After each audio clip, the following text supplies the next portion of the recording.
process for our community. To support this year's £10,000 fundraising appeal with a donation, please visit www.justgiving.com/page/Ramadan Radio 2023.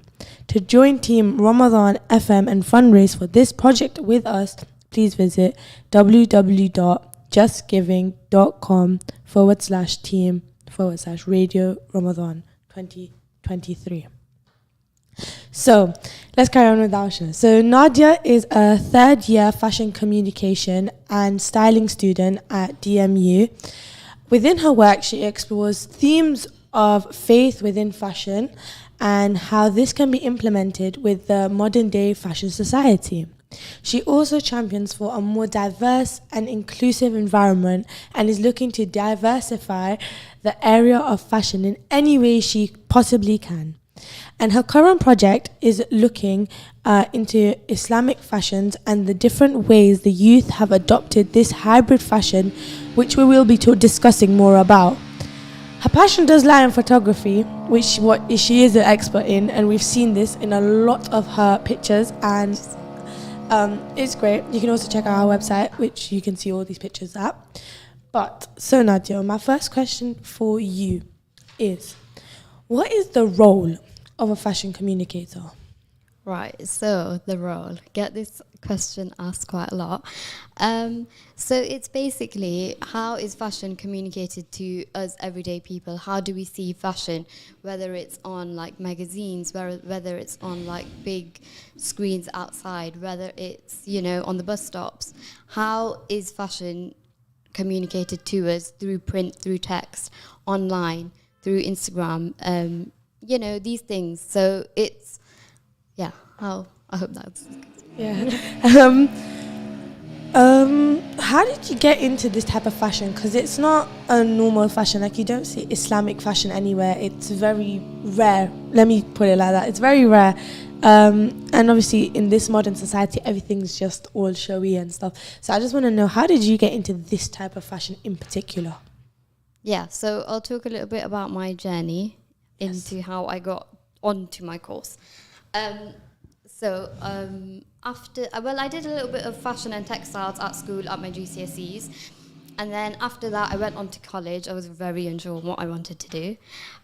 So I picked, in college, I picked photography, which was like, I think I knew that was what I wanted to do. A psychology, which was not a good idea, I think. And English language, which I really loved. But doing that, I did really struggle with college, I think. I did find it very hard. I think many people do. But the outcome is obviously really worth it because you get your A-levels. So I'm very happy that time of my life is over now. You see, don't regret it. Yes, no, it's definitely worth it. I always encourage everyone to finish college if they can. The best thing. Yeah.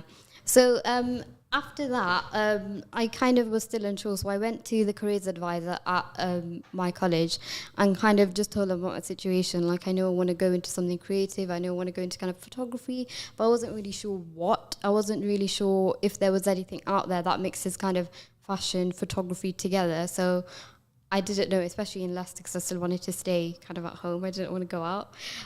So she told me about this course called Art and Design. It's a BTEC, Art and Design Foundation BTEC. So, and it was based at the university at DMU. So I was quite shocked because it explored quite a lot of things throughout the whole of art and design. So we did like glass, we did metalwork, we did woodwork, we did fashion. I do have a question. What was your favourite out of them all? Well, this was literally going to come to. I was stuck between fashion and the photography side. Right, of course. Of course.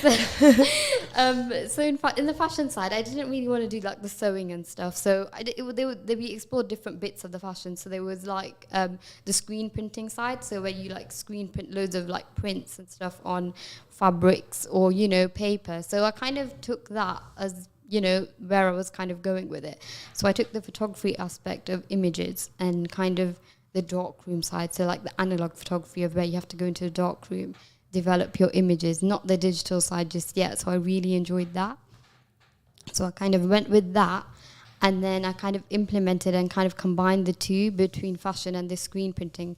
I was literally in there every single day. And kind of what I did was screen printed images onto like different materials. So not just paper, I kind of screen printed onto photographic paper, perspex, glass.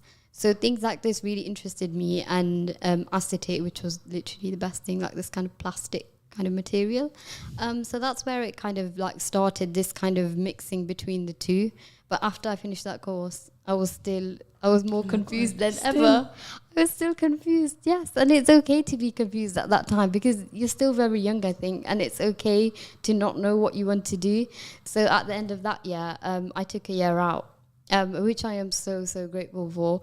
And after applying to a lot of jobs, I managed to secure a job in a fashion company doing the social media customer care, which was so great because I got in. That was my first proper real job, I guess. And I learned about, what is a job like outside of university or outside of school. Just studying, you can actually get to do the work. Yeah, exactly. And it was a real shock. Like, this is work. I have to literally wake up early and come and do the same thing. Well, not the same thing. It was a very fun job. The team that I worked with was very good, and I was grateful that I got it within the fashion kind of industry. Although it was fast fashion, I learned a lot of things. But, it's not just about, that's what I've learned, especially now. Like, it's not all about fast fashion and what's really important, I think. We'll get onto that later because I can ramble on about sustainable fashion forever. After that, I realized that, I think I want to do kind of fashion photography kind of. So I went back to university and I actually did photography for 1 year. And then I realized that this is not the course for me because I talked to someone else who was in fashion design, actually. And they told me about this course, Fashion Communication and Styling, which kind of implements fashion, photography, marketing, videography. So we do a lot of things and a lot of outcomes. But at the end of it, you don't kind of specialize in one thing. You go into loads of different things. You literally can be a marketer, a stylist, a photographer, marketer. So it's really, really good. So, sorry, I changed onto that course, and now, I'm on this course now. Yeah, my third year, final year. It's been a very long journey. I've been at uni for 5 years, all in all. So I could have been a doctor in another life, but I'm not. But no, that is the journey in a nutshell. Alhamdulillah. And I think the best thing you did was you explored all your options and you've seen, and the best thing is you literally got exactly what you wanted, photography and fashion both in one. So it was a sign that you need to do that. My other questions are, like you said, you got a job finally in that 1 year gap. What skills do you require for a job with fashion and photography, like mainly around the fashion subject? What skills do you require to be in a job for fashion? I think what got me that job in particular, because I had done the art and design foundation, doing kind of lots of fashion bits and pieces, and obviously I'd done it in school as well. So I had a bit of experience within fashion, like sewing, the kind of normal stuff, but then kind of the other stuff as well, like, what makes you interesting. Like what I remembered after I had the interview, like I got hired on the spot, which I was so shocked about. I was like, oh my God. But afterwards, I remember him saying, like, when he was hiring other people, like he looks out for unique people with not just a background in fashion, but what kind of stands out, what kind of makes you different. So this kind of thing that I was doing, implementing photography and my kind of fashion and screen printing, something that was different, something that not many people think about or do. So I think for me, I don't know if this applies to everyone, but I think it's just making yourself stand out. What is different about you that is going to make you different to the next person who had such and such experience in the fashion industry. So I think it's making yourself stand out, but the skills I think you require is just being a really personable person, having passion for fashion, which is so cringy, but they always tell us that. And I think it's just, being yourself. I think that's a good skill for everyday life, as well as if you want to get a job in fashion. But yeah, my other question is, like you said, you did psychology and you did fashion and photography. Who got you inspired to do something like that? Like, what did you see one day and was like, you know what, I love this. This is what I want to do. Was it a celebrity? Was it someone you seen? Mainly around the Islamic project that you're doing. What inspired you to start that? Yeah, so my current project, I think, especially where I am at university now, I don't think we see much of it. And I think when we do see some of it, or when we do see some of it on media portrayed online, it's other people's interpretation of Islamic fashion, or it's other people's views on how they want to show like Muslims and Muslim fashion to be. Where it's not people, and it's not the people who, you know, are from that culture or are from that faith doing it themselves. It's not the real authentic version of it.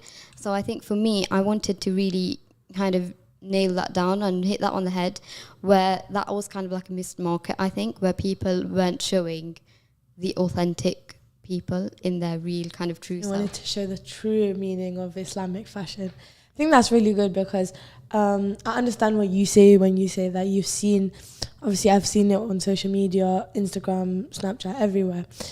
You see that people do try their best to make it, and it's amazing to see that actually, alhamdulillah, in Leicester particular, Leicester's such a diverse city. There's a range of people in Leicester, but you do see a lot of fashion online, like to do with Islam, like abayas, jubbas, but it's like mainly just the two things, like jubbas and abayas. You don't see that the real thing of fashion, like the diverse side of fashion, like the cultural way. So, like you see, obviously, in one city they do it completely different to another, but you don't see that. You just see the two pieces of clothing, one for men, one for women. And I think you showing the real bit of it is actually amazing.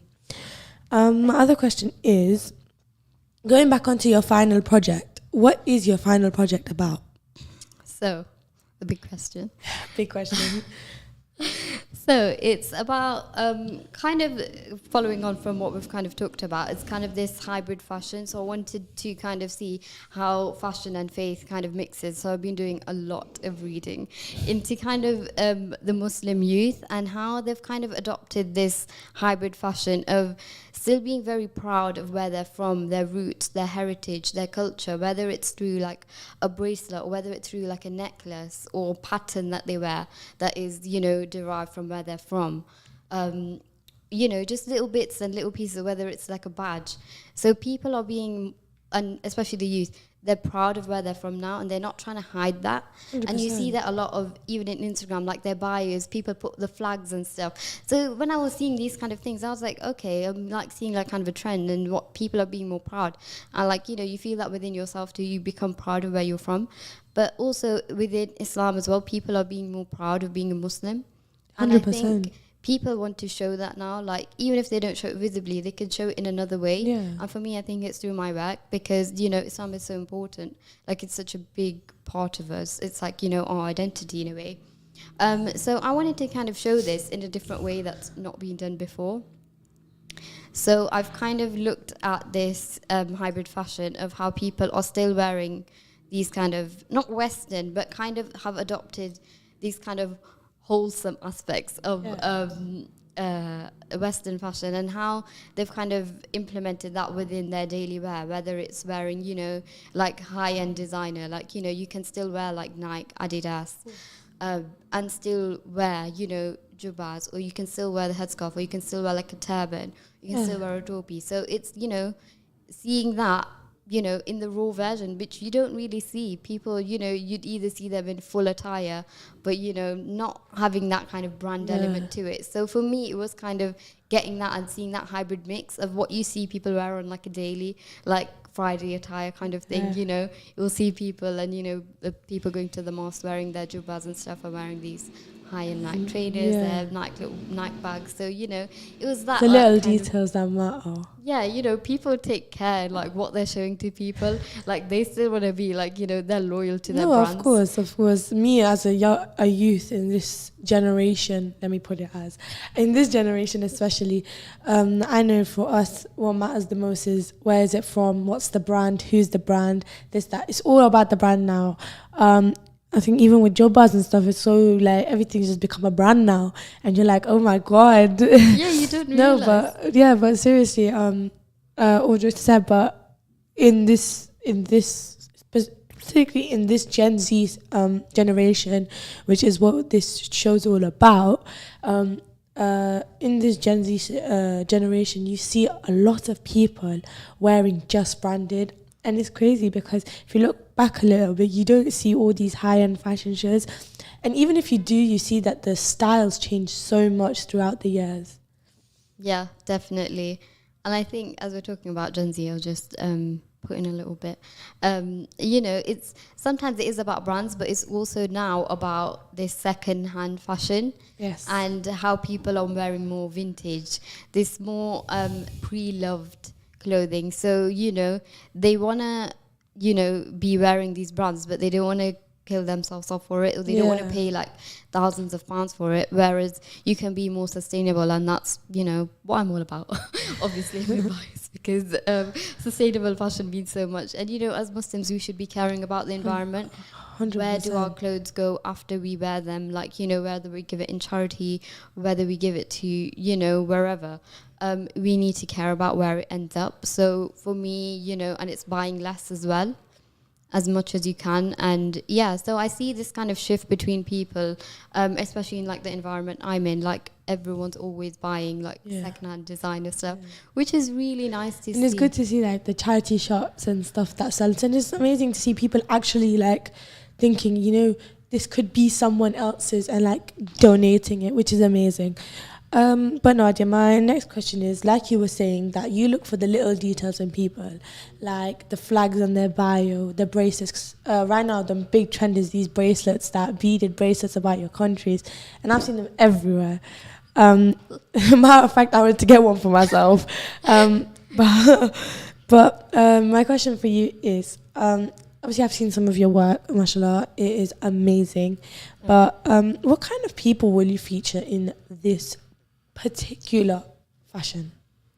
So I'm going to be featuring a diverse range of people. I think what kind of was key in this project, as I wanted a range of different people, because someone who said something to me kind of really stuck with me for a little while, and they said to me that, oh, don't all brown people follow the same religion, or they only follow one religion. So it's people, obviously they didn't know, or they weren't aware of it. So I think for me and the people that I've kind of been around, especially in university, there aren't many people like myself. So I think it's about raising awareness as well as showing people that this is what the true Islam is. Like, it's such a diverse religion.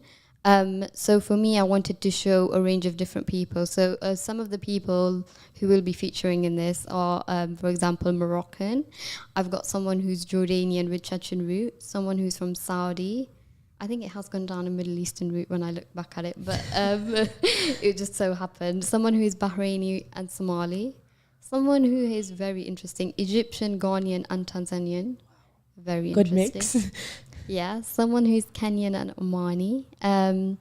And someone just recently, I really wanted to have some Palestinian representation. So just yesterday, actually, I've reached out to her and she's agreed. So we'll be having some Palestinian representation.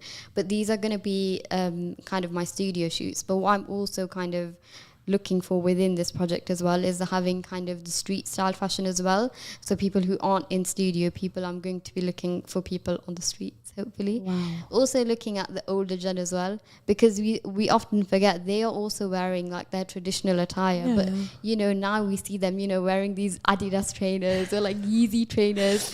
So in a way they have also adopted this kind of hybrid fashion. You're just living in this generation now. You just see old people, or like the older generation, walking around in Skechers and Yeezys, and I'm like, I want those shoes. What? But yeah. So it's nice to see that, I also want to implement the older generation where they will be wearing maybe full traditional clothing, but also, having these little bits, as you said, like these little trainers or, these little handbags maybe, which is really cute, I think. Really cute, and yeah. it's, but again, it's going to be the authentic representation because that is what people are wearing now in our community. So, I also want to be doing that. And yeah. But Good to see you. yeah, one other thing actually I wanted to mention is I'm also going to be having little bits of water, which seems very weird, but bits of water implemented in my photo book, if that makes sense. Right. Okay, Because water has also been shown to be culturally friendly in Really? Islam. Yeah, so it was really interesting. Like, you don't think about these things, but when I was looking into it from a concept point of view, because obviously this is going to be a photo book, but I don't want it to just be full of people. So I was looking at other bits that I could kind of photograph and have little bits within it. So I'm going to be having like little bits of water because it's really interesting. So Islam has been shown to be culturally friendly, and it has been likened to crystal clear waters that are pure and life-giving but have no color of their own. And that reflects the bedrock in which they flow, which I thought really kind of brought this project together because could do so much with that. Because religion has no color. I think that's the best thing we're gonna learn today, and I think I did not know that. I did not know that water is such an important part of Islam. But alhamdulillah, I learn something new every day. My other question for you was, like you were mentioning. There's not many brown people who do fashion, or let's say Muslims who do fashion. So what would you give to advice to kids or people who are going to do their GCSEs, their A levels, or anything further in the future? What advice would you give them? What would you say to them and be like, you can do this? Or what would you say to them if they want to take this step but they're just too scared? I think it's to be confident. I think look around and kind of research into, other people's work, people you like. That's what what I kind of did. Look at what other people are doing and, seeing if other people can do it, then you can do it, and talk to loads of people. Go out there and make sure you go out of your way, because it's not going to be easy. It's not going to be an easy thing to go and do it, especially if you're scared like me. I had to kind of put myself out there and be open to lots of opportunities, open to lots of things. Like, people will not be happy with what you are doing. That is for sure. But do you know what? Just do it, stick with it, and be confident, and it will work out. And how did my journey kind of go? I've explained to you guys, and you Hibah, it's been a long journey to get to this point, but alhamdulillah, I think everything works out in the end. My dua has come true. Alhamdulillah, it just shows. No, but seriously, if you guys do want to take this step into fashion, then you can always reach out to Nadia, and I'm sure she will not mind to give you guys any help. Any help, yeah, I'm always here. Like, my Instagram is tagged on the radio. Yeah, on the radio. So I'm always happy to answer any questions, meet any people. I always want my work to kind of champion, that kind of, if I can do it, I want other people to kind of be able to think that they can do it too. That's a good step for being an influencer as well, like following on. No, seriously, like following on, you could. Inspiring people is what we want to do, and as a personal youth, I would say you've inspired me, because the work you do, hats off, it is amazing. I've seen the work and it is great. The concept behind it, like one of your pictures I seen was, I think, a Somalian boy. He was wearing a jubba, he had one of the scarves, and it was Air Force, and it was him in the Air Force, to show the concept of that although you can be so Islamic, you have to have your brand. And I think that is amazing. The concept behind that is just great.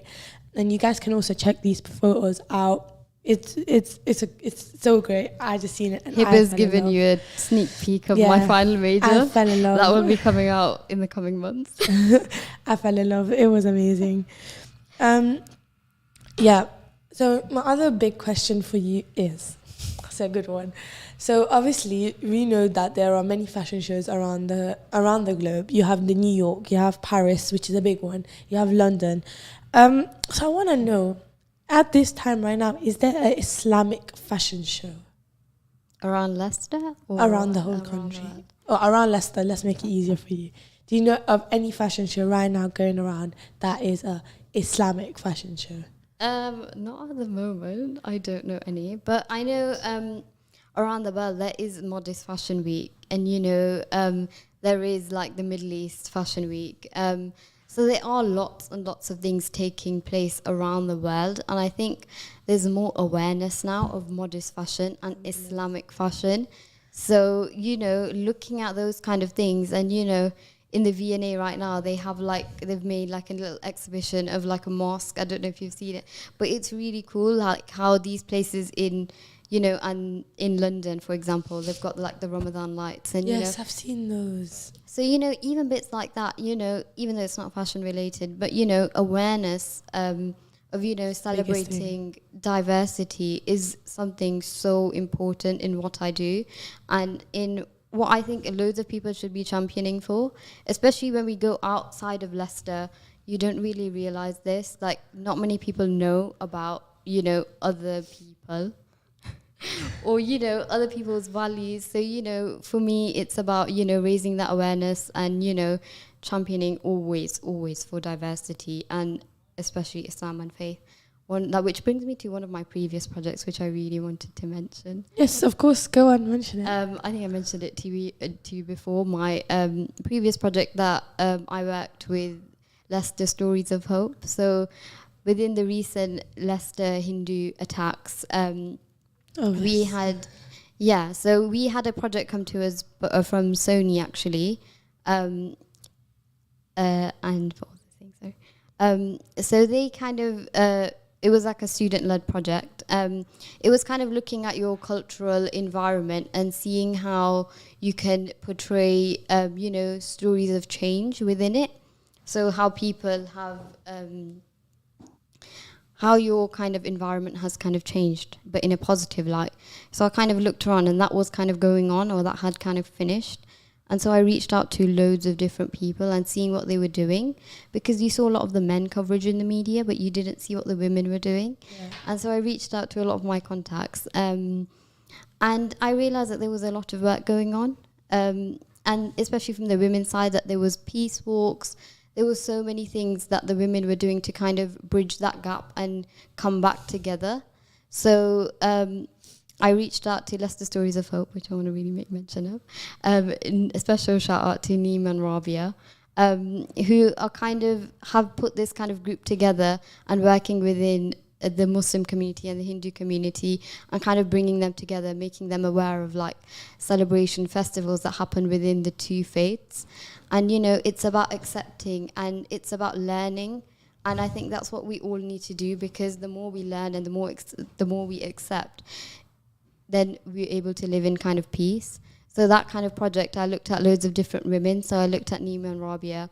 I looked at like kind of the international students who were kind of friends, and looked at other people within Leicester who came from this Muslim Hindu friendship, and how that kind of affected them, or how that kind of brought them together in a kind of positive light. So it was all about positive change and positive messages. So I kind of had them write different messages of what their messages of hope were.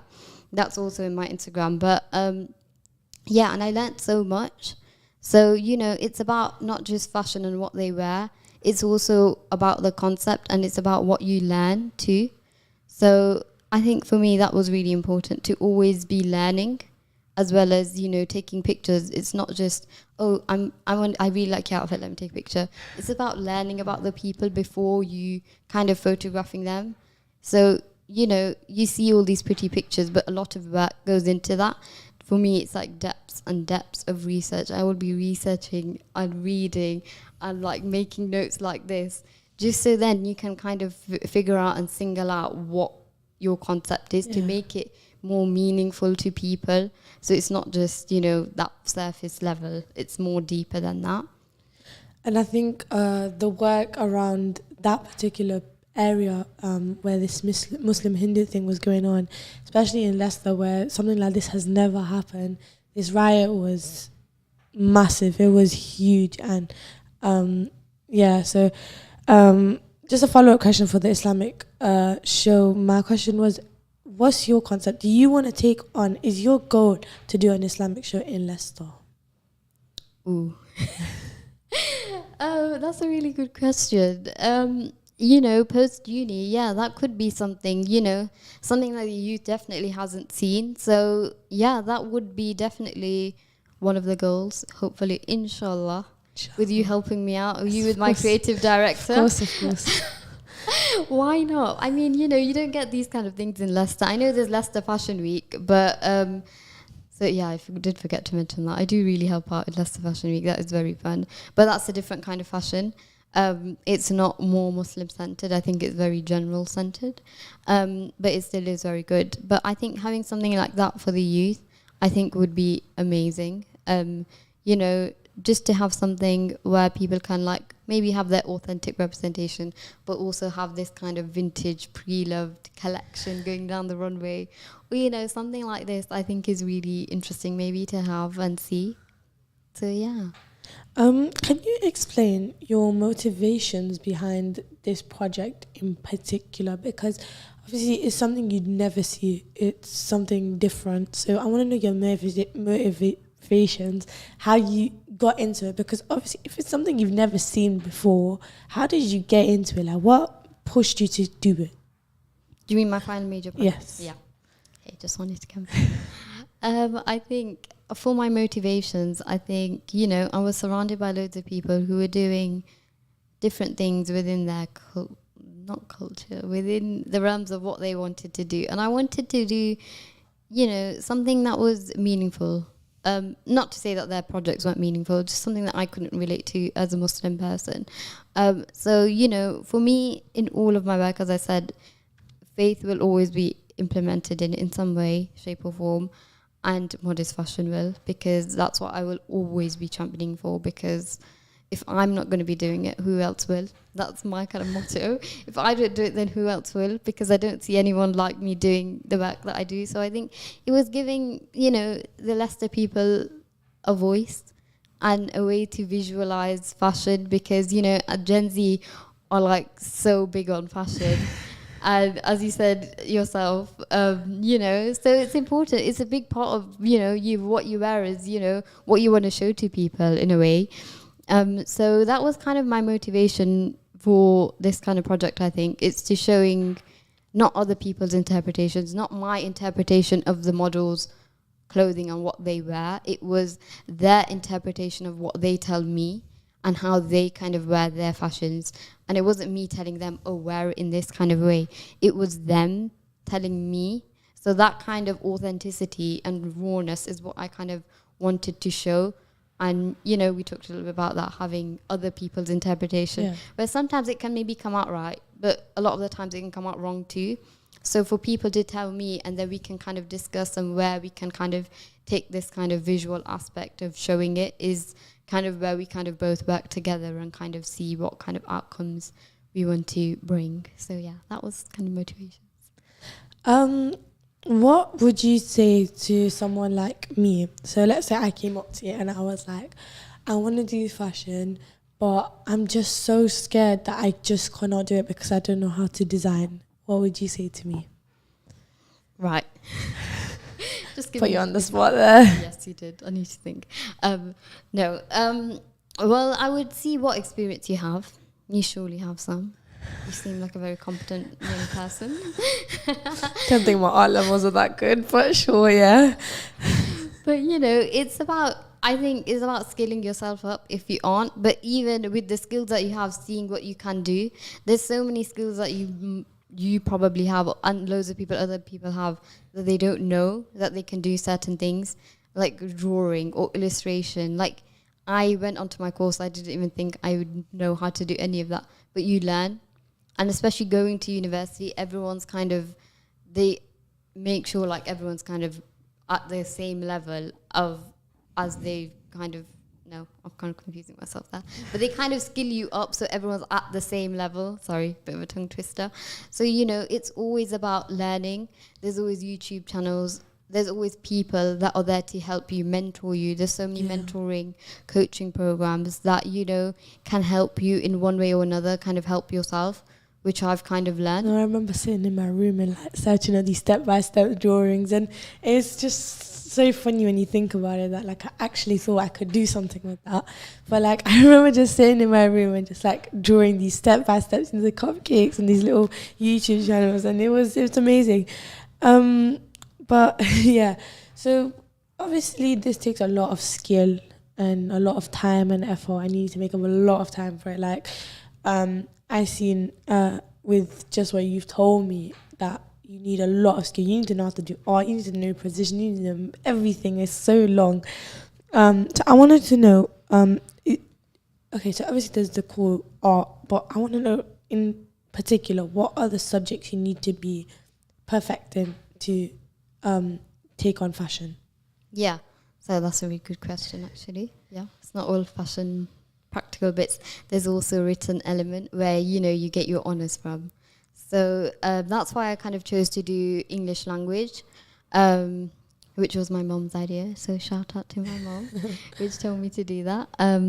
You know, it's about also having the academic side of it. So, you know, this is a fashion course, but there is the written element that you do throughout the 3 years. Although it's not a lot, alhamdulillah. It helps you, you know, English language that I did in college helped me, you know, get onto that course because you do need an English degree, I think. Not English degree, English qualification, English language in particular. And I think that kind of helps you, you know, look at writing in a different way, maybe. You know, we had to have... we have essays within our course. So the first year was like 1,500. The second year was 2,500. And then this year we've had like 4,500, which was very long. But in the end, I ended up going like over the word limit count. I'm just hoping I didn't get like, you know, done for it. But that's good though. At least you weren't lower than the word limit count. Yes. But, you know, it's about having that academic side as well as the practical side. So it's always about educating yourself in that sense as well, like how you write, what you're going to write about, what you're going to research. I think is very important for this course. Research skills and going into the library and looking at books is so important, and what they will always tell us. And, you know, in the first day I was like, what? I'm not going to be going into the library and touching like actual books. But do you know what? I'm looking at actual magazines and, you know, looking at things in person rather than online has actually helped me so much. You don't realize it, but the difference between online and in person and, you know, having the rawness of a book, it sounds so silly, but, you know, it is so much better and you learn so much from these things rather than, I mean, lots of it is online. So I did look at a lot of stuff online, but I was like printing out loads and loads of like chapters of books, like photocopying things and getting things out. But then this is how I got to these kind of concepts, you know, like this water thing, and, you know, it's little bits like that you learn more about things, I think. So reading is always definitely important, having that English and maths qualifications, dare I say. I did not do well in maths, but we don't need maths in fashion. That's good. That's really good. Not on the course I do, maybe in fashion design, but yeah, because they have to like count some like sewing bits on the machine, so maybe a bit in that.